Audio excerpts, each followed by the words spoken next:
Draymond Green absolutely roasts Dalton Knecht. And even as a Lakers fan, I got to say, it's pretty damn funny. Plus, how desperate are the Milwaukee Bucks to keep Giannis Antetokounmpo around? Well, guess what? They're signing Giannis's brother. No, not that one. Another Antetokounmpo brother being added to the Bucks roster. I'm Trevor Lane. This is the Basketball Bulletin. Make sure you hit that subscribe button, turn on those notifications as well. Joining me is Donnie Freeman. Donnie, we've got some kind of funny topics to get into today. The Lakers had a nice game last night against the Golden State Warriors. I broke it down over on Lakers Nation. I thought their offense looked a lot better. But this moment between a guy that I'm not particularly fond of, Draymond Green and Dalton Knecht, even I have to admit, Draymond was hilarious for this. Yeah, no, for sure. I can't deny it. Draymond, he absolutely ripped him. I opened that and I just was like, oh my God. And if you're Dalton Knecht, is this just what everybody says to you from now on? I think they have to. With that? How do you live with that? Like you might as well just keep your head down and not say anything because everyone's just going to say this to you. This is going to be the response. Anytime Dalton Knecht tries to talk trash, this is going to happen. So give it a listen here. Here we go. He's perfect from the free throw line. So far, so good. Lakers, of course, will open their opening week here against this team. We talked about that. Game number. All right, so it's kind of hard to hear it over the video. So it is, but there it is. In case you couldn't hear it, obviously the mics were not trying to pick up their conversation. It's more picking up the sounds of the game. But effectively, what Draymond said is, "What are you doing talking to me? Don't talk shit to me. You got traded and got traded back."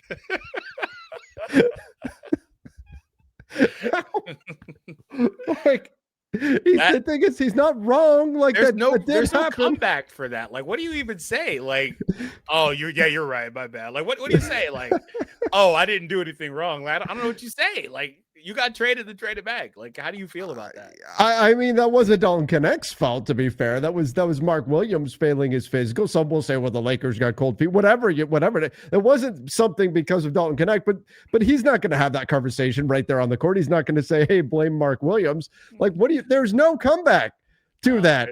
He got traded and got traded back. Because regardless of how you try to add context to it, he was a part of that trade. He was the centerpiece of what the Lakers were giving up, and he got sent back. Like, it is what it is. It is what it is. And, in a more serious note, I've been hearing ever since that it's absolutely tanked his confidence, and that's why he's not been as good.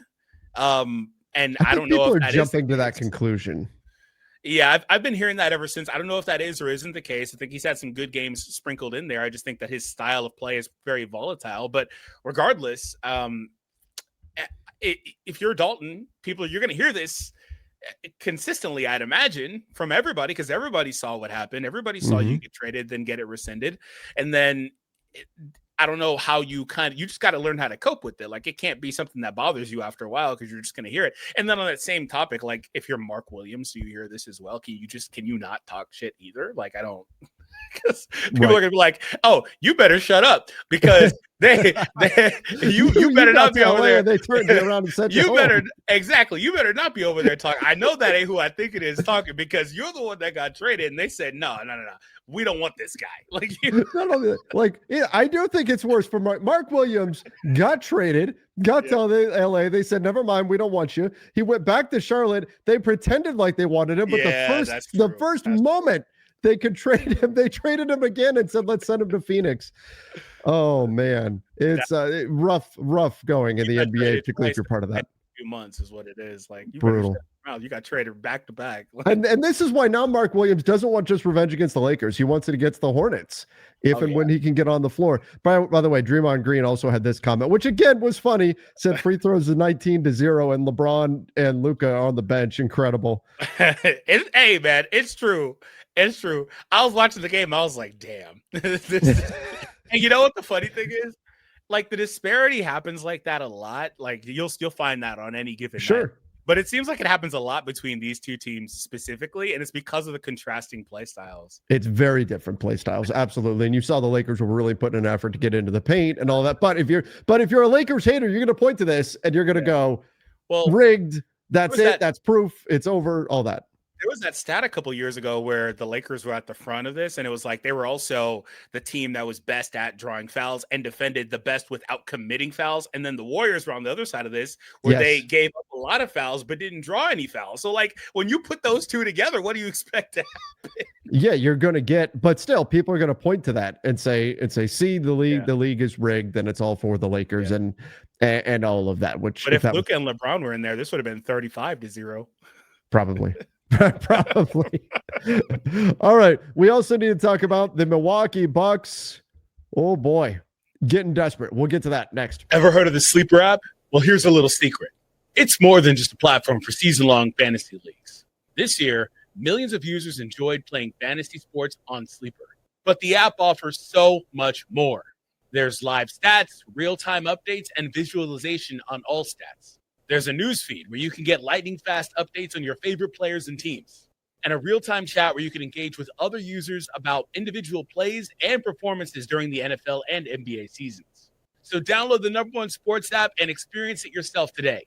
And when you do, use promo code Bulletin and you'll get up to $100 match on your first deposit.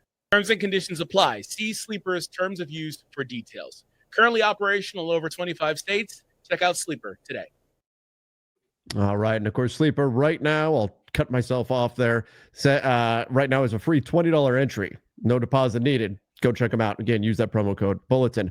All right. Let's get into some more news here. We do have Giannis Antetokounmpo's other brother, one of his other brothers. I was going to say, you better say other brother. Yeah. Because even like Kostas is there. Doesn't he have several brothers? Like, that's a big family, man. That's a good question. How many brothers does Giannis Antetokounmpo have? Maybe that's a quick search that we'll do in just a moment. But Alex Antetokounmpo signs with the Milwaukee Bucks, gets a 2-way contract. Hold on. I started typing that into Google. I said, how many brothers? And then it finished it off for me. Does Giannis have? It already knew? It already knew. Is it listening, or is it just you've searched so much NBA, or is that literally what people I don't know are where that comes from? Like, it's probably some combination, but it already knew.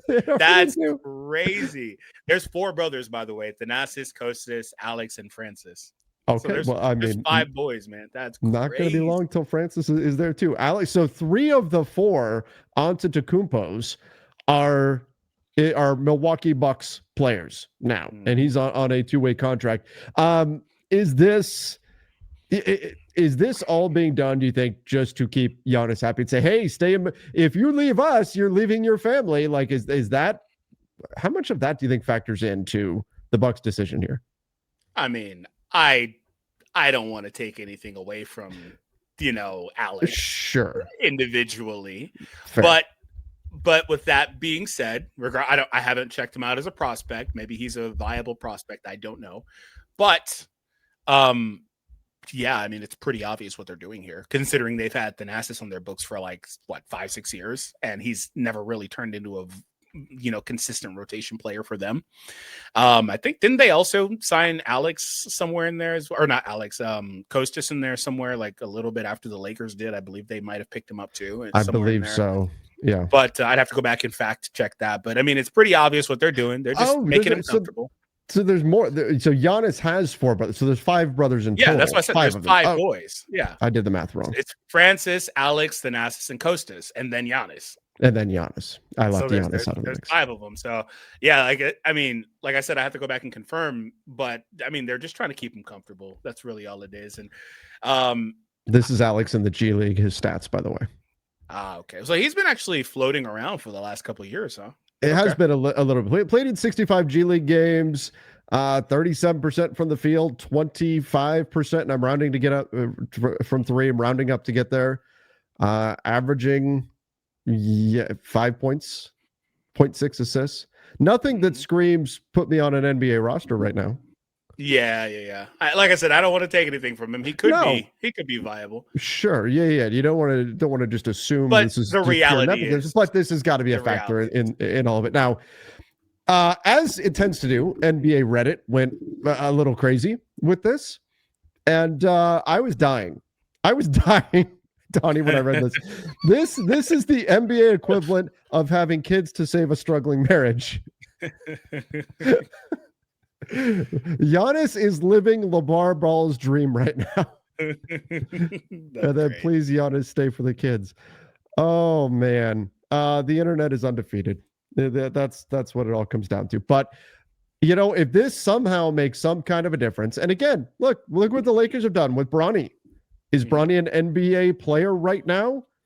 Like, is he of that quality? Man. No. We should have brought that up in the beginning, because the immediate responses. I know you're not talking because so and so. Because the Lakers have brought. That's the thing. Hypocrisy aside, like that just because the Lakers have Bronny and Donnie and I are both Lakers fans doesn't mean that we can't talk about another team signing the relative of a player. It's also fair to know, like, is Bronny a Laker right now? If LeBron is not his dad, probably not, right? Like that's fair to note. It's not like the Bucks are the only team doing this. We've seen it from other teams in the NBA. God, remember who was it? Wasn't it like Josh Smith's brother was on a team or something? Like, yeah, we've seen this before. We've seen stuff like this happen before. It's nothing new, but two brothers of Giannis now added to the Bucks. And if in some way this makes Giannis feel more inclined to stay in Milwaukee, then it will be well worth it. But pretty clearly, the Bucks are wanting to do everything they can to keep him happy. Yeah, they're giving the Lakers the blueprint for when they draft Bryce, and LeBron's got two sons on the roster. Is that what they're gonna find some way to draft Bryce, make sure they get him the 50th pick. Yeah, LeBron's gonna have two sons on the roster. God damn it. He's gonna say, I got to keep up with Giannis here. If he's got two family members on the team, I need two as well. Come on. Yep, something like that. But yeah, overall, like I said, he could be a viable prospect. I mean, but he's been floating around the G League for a couple of years, and it's kind of hard for guys to kind of break out of that. But making it on two-way, pretty nice. Hopefully he shows something. But above all else, I think it's pretty clear, as it's been with Thanasis, that this is all about just making Giannis happy, keeping him comfortable. And I mean, last time we talked about this, I did see some comments from Bucks fans saying that the national perception isn't exactly what is going on, because the actual local reporters are not the ones that are mentioning this, and typically the local guys are going to be more plugged in than the national guys are with the teams and all the intricacies, which is normal, right? That's understandable. And they're saying that in the comments were saying that the national is making this a bigger deal than it actually is, which I can certainly understand that being the case, because it's all about headlines and clicks on the national scale. But I do still just think that it's interesting that he has, in so many words, said, I'm here now, I'm happy with this roster, I'm cool to be here, but in 6-7 months maybe I'll change my mind. I might change my mind. Yeah, like, I think that you can't just sweep that under the rug personally. No. So the Bucks they're certainly trying to make him happy. And that's essential. Mark Stein was writing about that, and that was our takeaway the other day too. Like, Doc Rivers just tries these, as he should, given his role, tries to sweep it under the rug. It's nothing. But if we're being real, like, if Doc were given truth serum, can he really say it's nothing? No. This is just the company line. You cannot sweep this under the rug. Again, Mark Stein was talking about it too, saying you can't just ignore what Giannis has actually said. Now, based on actions, Giannis has not requested a trade when he could have, really tried to force the issue over the summer. Right now, we're at a point where if he demanded a trade, most teams, as much as they would like to trade for him, most teams aren't in a position to do it right now. Even mid-season would be difficult. Next summer, that's a very, very different conversation, though. But you're right. Giannis could shut all this down, and it is a stark contrast between what Nikola Jokic said, which was, I'm paraphrasing, but to the effect of, I want to be a Denver Nugget for life, compared to Giannis saying, yeah, I'm locked in, but I might change my mind in a few months. Like, that's very different. That's just an insane statement. That's going to send any team into a spiral. Like, what do you mean? Like, for sure. A handful is it of months true? Yes, but that's not winning the press conference, right? Like, anybody could change. Like, Luka could decide in 7 months he's tired of being a Laker for whatever, right? Kyrie Irving changed his mind like 5 months after saying he was going to stay with the Celtics. We can all change our minds on things, but you don't say that in this context. Yeah, for sure. That's where it's just tricky, but especially with him knowing all the stuff surrounding him, all the speculation and stuff, whether it's artificial or otherwise, right? Like, he knows what the talk is, right? And so to come out and say that, you can't really ignore that ultimately. But, I think that he'll be happy, at least for a while this season, certainly with his brother on the roster. Yeah. Absolutely. But the most important thing to make him happy, got to win games, and we'll see if the Bucks can do that. You don't care about winning games. Well, I mean, I'm saying by mid-season, he's got to feel like they've got a real shot. Yeah. A real chance. Yep.